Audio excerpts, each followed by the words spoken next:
Salam pemirsa CBN, kembali lagi bersama kami berdua di acara Amanat Kepada Orang Muda. Ya, jadi bukunya seperti ini, ditulis oleh Nyonya Ellen G. White. Sebelumnya kita sama-sama berdoa. Bapa di surga, terima kasih di kesempatan yang indah ini kami kembali datang ke hadirat-Mu. Kami akan membahas dari amanat pada orang muda. Kiranya tuntunan kuasa Roh Kudus-Mu akan menaungi kami. Berkata juga seluruh pemirsa CBN dimanapun mereka berada yang mendengarkan acara ini ya Bapa, biarlah kami sama-sama diubahkan untuk hari demi hari kami boleh seturut dengan kehendak-Mu.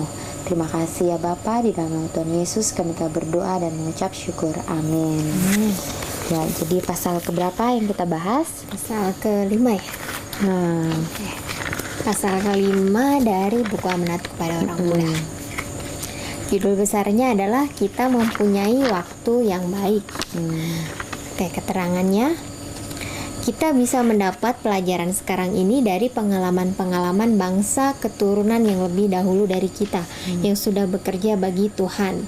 Bagaimana sedikit kita ketahui tentang pergumulan dan pencobaan dan pekerjaan orang-orang ini, sedang mereka menyediakan dirinya untuk menghadapi tentara setan. Oleh memakai segala senjata Allah, maka mereka bisa melawan akan tipu daya setan. Terus orang-orang ini yang dahulu sudah menyerahkan dirinya kepada Allah akan meninggikan pekerjaannya. Maksudnya pekerjaan Tuhan ya. Sudah berdiri dengan teguh seperti baja pada prinsip.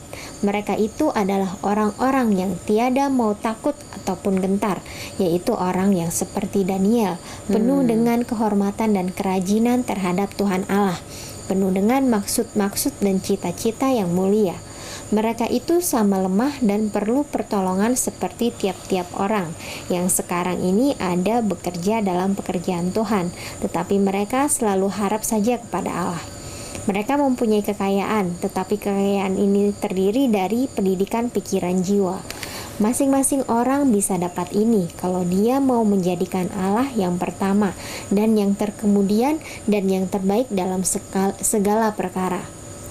Meskipun kita tiada mempunyai akal budi, pengetahuan, kebajikan, dan kuasa, kita bisa dapat segala perkara ini jikalau kita suka belajar dari Kristus segala pelajaran yang dibolehkan kita pelajari. Wah, jadi orang-orang zaman dahulu, kalau pemirsa, orang-orang muda khususnya, rajin membaca cerita-cerita Alkitab, kita dengar bagaimana mereka melawan segala sesuatu dalam kehidupan mereka dengan senjata Allah ya, dengan iman yang mereka miliki. Di sini contohnya adalah seperti Daniel. Jadi kita sendiri tahu bagaimana cerita Daniel, bagaimana dalam keadaannya saat dia menjadi seorang tawanan, tapi dia tetap berdiri teguh dengan resiko dia bisa kehilangan nyawanya ya, dengan dia mempertaruhkan mungkin keamanan hidupnya ya, demi tetap berdiri teguh pada imannya. Nah, di sini juga dijelaskan bahwa Daniel dan juga mungkin tokoh-tokoh di zaman dahulu itu dalam Alkitab ini adalah manusia biasa, sama seperti kita. Mereka adalah manusia-manusia biasa yang menghadapi pencobaan yang sama seperti kita, yang menghadapi keadaan kesulitan yang sama seperti kita, tetapi mereka adalah orang-orang yang mempunyai pengetahuan dan juga kebijaksanaan yang berasal dari Tuhan. Intinya adalah mereka berpegang teguh pada kuasa Tuhan. Ya. Jadi inilah yang bisa kita pelajari dalam kehidupan kita di sini. Saya yakin kita bisa memposisikan diri kita seperti tokoh-tokoh yang sudah kita pelajari pada zaman dahulu. Bagaimana mereka selalu berdiri teguh pada senjata Allah, memakai senjata iman mereka agar mereka dapat melawan segala tipuan-tipuan setan. Jadi di sini bilang mereka bisa melawan akan segala tipu daya setan dengan senjata Allah. apalagi sekarang ya Fon, Iya. tipu daya setan itu semakin modern seiring dengan berkembangnya zaman. Jadi kita juga harus lebih kuat lagi Iya. memegang senjata Allah itu. Betul. Oke, Ivan, Ya, kita lanjutkan judul kecilnya, macamnya pekerja-pekerja yang diperlukan. Pada zaman kita sekarang ini, kita mempunyai kesempatan dan waktu yang baik yang tidak mudah didapat pada abad-abad yang lalu. Pada kita ada terang yang lebih besar, dan ini kita peroleh oleh karena pekerjaan penunggu-penunggu yang setia dan yang selalu bergantung kepada Tuhan, dan menerima kuasa daripadanya akan memancarkan terang itu dengan cahaya yang gilang gemilang ke seluruh dunia. Pada zaman ini kita mempunyai terang yang lebih besar untuk dipertambahkan. Sama seperti pada waktu dahulu, orang-orang laki dan perempuan yang mulia itu telah mempertambahkan terang yang telah diberikan oleh Tuhan kepadanya. Mereka bekerja keras dan lama untuk mempelajari segala pelajaran yang diberikan kepadanya dalam sekolah Kristus, dan pekerjaannya tidak sia-sia. Usahanya yang tetap itu sudah mendapat upahnya. Mereka sudah mengikat pinggangnya dengan kuasa di atas segala kuasa, dan meskipun begitu mereka selalu rindu kepada pengertian yang lebih dalam dan lebih tinggi dan lebih luas akan kebenaran-kebenaran kekal, supaya mereka bisa mempersembahkan kekayaan kebenaran itu kepada dunia yang miskin ini. Ya, jadi dikatakan bahwa sudah kita pada saat ini, pada zaman ini sudah diberikan terang ya, terang yang kita dapat, di mana pelajaran-pelajaran tentang Alkitab yang semakin hari semakin sangat luar biasa. Dan juga di sini dikatakan bahwa biarlah apa yang sudah kita dapat kita praktekkan dalam kehidupan kita, dan kita bisa membagikan semuanya itu kepada orang lain, khususnya para orang-orang muda pada zaman ini. Jangan kita tertidur ya, tetapi kita harus bangkit untuk mengabarkan akan terang yang sudah Tuhan berikan kepada kita. Dan juga biarlah kita memakai mengikat pinggangkan dengan kuasa di atas segala kuasa. Berarti itu kuasa daripada Tuhan sendiri. Biarlah kita minta akan tuntunan Roh Kudus sehingga kita sanggup untuk melakukan apa yang Tuhan kehendaki di dalam kehidupan kita. Nah, kalau di sini Fon, kalau di sebelumnya kan dibilang kekayaan yang mereka miliki, yang seharusnya kita miliki adalah kekayaan yang terdiri dari pendidikan pikiran jiwa. Ya. Jadi bukanlah kekayaan duniawi ya, bukan materi ya, bukan materi, tetapi adalah pendidikan jiwa yang semakin hari semakin terbentuk tabiatnya lebih sesuai dengan kehendak Tuhan ya. Dan inilah yang harus orang-orang muda lakukan, yaitu mereka harus selalu merasa rindu kepada pengertian yang lebih dalam dan lebih tinggi dan lebih luas akan kebenaran-kebenaran kekal. Supaya apa? Supaya bisa mempersembahkan kekayaan kebenaran itu, yaitu tadi pendidikan jiwa itu kepada dunia yang miskin. Jadi ternyata dunia ini walaupun kita lihat semakin bertambahnya tahun ya, semakin gemilang dalam kekayaan teknologi, ilmu pengetahuan, tapi ternyata adalah mereka miskin di hadapan Tuhan. Karena kekayaan yang sejati yang berasal dari Tuhan, yang Tuhan kehendaki adalah kekayaan jiwa. Dan inilah yang harus dimiliki oleh orang-orang muda yang harus diisikan kepada dunia yang miskin ini. Oke, kita lanjutkan lagi ya. Pekerja-pekerja yang mempunyai peri keadaan begini diperlukan sekarang.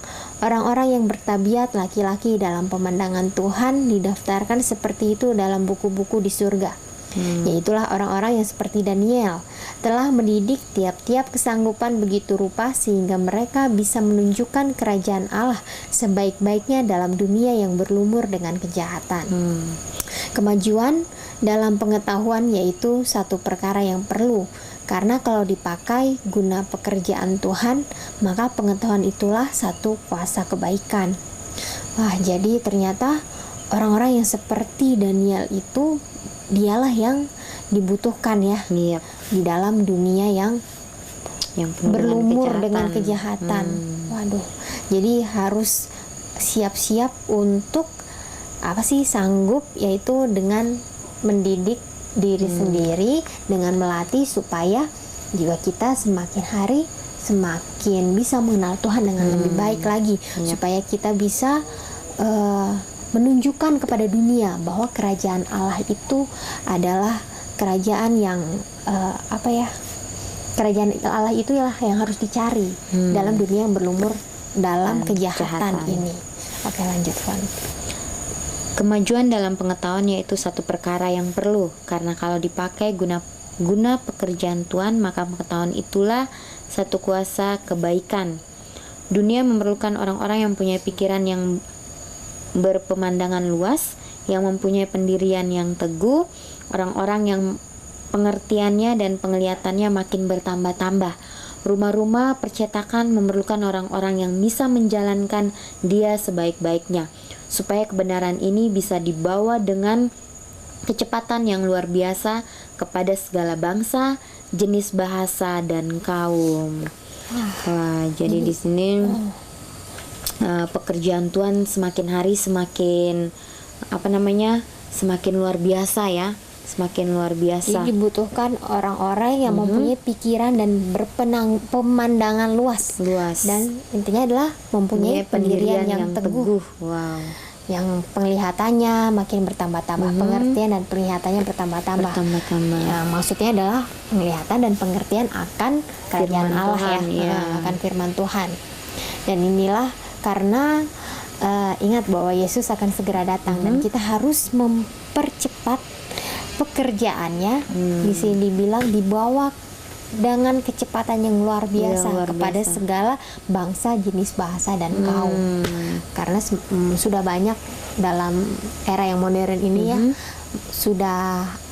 masih ada banyak orang-orang yang belum mengenal akan kebenaran, akan kerajaan Allah ini. Mereka tidak tahu sebuah pengharapan yang begitu luar biasa ya. Oke, kita lanjut lagi. Sumber kecakapan kita. Kita perlu memakai orang-orang muda yang mau menumbuhkan kerajinan yang tulus dan yang tidak takut menggunakan segala tenaganya. Orang-orang muda yang begitu bisa dipakai di mana-mana karena mereka tidak bimbang di tengah jalan. Dalam pikiran dan jiwanya mereka menunjukkan teladan Tuhan. Tujuan mereka ada satu dan dengan tetap maju ke muka dan ke atas. Mereka berseru kemenangan. Tetapi tidaklah ada panggilan bagi orang-orang yang malas dan takut dan tidak percaya, yang oleh karena kekurangan percaya dan tidak ada kemauan mengangkat diri bagi Tuhan Yesus, mereka itu menghalangi kemajuan pekerjaan Tuhan. Wah, jadi Tuhan memanggil orang-orang muda yang mau menumbuhkan kerajinan yang tulus. Nah, jikalau kita mempunyai kemalasan di dalam diri kita, maka Tuhan tidak akan memanggil orang-orang yang seperti itu. Karena kalau kita baca di buku Roh Nubuat, dikatakan bahwa kemalasan itu adalah hal yang Tuhan paling tidak senang. Tuhan paling tidak suka dengan kemalasan itu, dan itu adalah dosa. Jadi saya juga di sini diajarkan bahwa kemalasan itu Tuhan tidak inginkan. Ya, Tuhan tidak mau melihat anak-anaknya malas, tetapi Tuhan mau supaya kita ini menjadi orang-orang yang rajin ya, yang rajin, dan biarlah kita jangan gentar. Kalau kita ingin bekerja bagi Tuhan, biarlah kita memberikan sepenuh kepercayaan kita kepada Tuhan. Karena di sini juga dikatakan bahwa tidak ada panggilan bagi orang-orang yang malas dan takut dan tidak percaya. Jadi biarlah kita sepenuhnya percaya kepada Tuhan, andalkanlah Tuhan di dalam segala kehidupan kita, khususnya kepada orang-orang muda ya, karena mereka sudah senang dengan hal-hal duniawi. Mereka tidak mau lagi bekerja bagi Tuhan, mereka bermalas-malasan, mereka hanya menggunakan waktu mereka dengan game-game, dengan kesenangan-kesenangan dunia. Maka Tuhan akan Tuhan akan membalaskan semuanya juga kepada kita, karena apa yang kita tabur itulah yang akan kita tuai. Oke, lanjut lagi. Kebenaran dalam hati dibuktikan dengan kebenaran di luar. Seorang yang dalam hatinya benar, tiada berhati keras dan tak mempunyai belas kasihan, melainkan dari hari ke hari dia bertambah-tambah menjadi serupa dengan Kristus dan kuasanya bertambah-tambah. Seorang yang telah disucikan oleh kebenaran memerintahkan dirinya selalu dan dia akan menurut segala jejak-jejak Tuhan Yesus sampai rahmat menjadi satu kemuliaan. Kebenaran oleh mana kita telah dibenarkan ada ditanggungkan, dan kebenaran oleh mana kita telah disucikan ada diberikan. Yang pertama artinya kita berhak masuk ke dalam surga, dan kedua artinya kelayakan kita untuk surga. Jadi kebenaran dalam hati dibuktikan dengan kebenaran di luar. Seorang yang dalam hatinya benar tidak berarti keras dan tak mempunyai belas kasihan, melainkan dari hari ke hari dia bertambah menjadi serupa dengan Kristus. Jadi saat orang itu benar dalam hatinya, tapi benar bukan berarti baik ya. Yep. Tapi benar itu adalah intinya di sini semakin hari semakin bertambah-tambah menjadi serupa dengan Kristus. Dan inilah adalah intinya adalah di sini bahwa kebenaran itu akan disucikan, dan artinya kita berhak masuk ke dalam surga dan juga layak untuk surga. Wah, luar biasa ya. Jadi kebenaran yang selalu bertambah-tambah di dalam Kristus itu yang harus dimiliki supaya karena itulah yang akan menjadi suatu seperti kelayakan ya di sini, kelayakan untuk surga. Ya, mungkin sampai di sini ya pembahasan kita, biarlah ini dapat berguna bagi pemirsa di rumah, khususnya kepada orang-orang muda ya, supaya tetap bersemangat di dalam pekerjaan Tuhan ya. Oke, kita akan tutup dalam doa. Kita berdoa. Tuhan di surga, kami sudah mempelajari firman-Mu dari amanat kepada orang muda. Ajarkan kami Tuhan, khususnya para pemirsa CBN, orang-orang muda dimanapun mereka berada. Biarlah Tuhan kami dapat selalu belajar memiliki iman dan juga keteguhan sama seperti Daniel. Kami dapat memancarkan dan mengajarkan kepada dunia, menunjukkan kepada dunia tentang kerajaan Allah yang akan segera datang. Tuhan, kami yakin dan percaya saat kami berdiri teguh dalam firman-Mu, bentuk kami agar kami dapat selalu benar dan semakin benar di dalam Kristus. Terpujilah Engkau Tuhan, ampuni dosa kami. Di dalam nama Yesus kami berdoa. Amin. Amin. Ya, kiranya kita akan berjumpa di berikutnya dan Tuhan memberkati.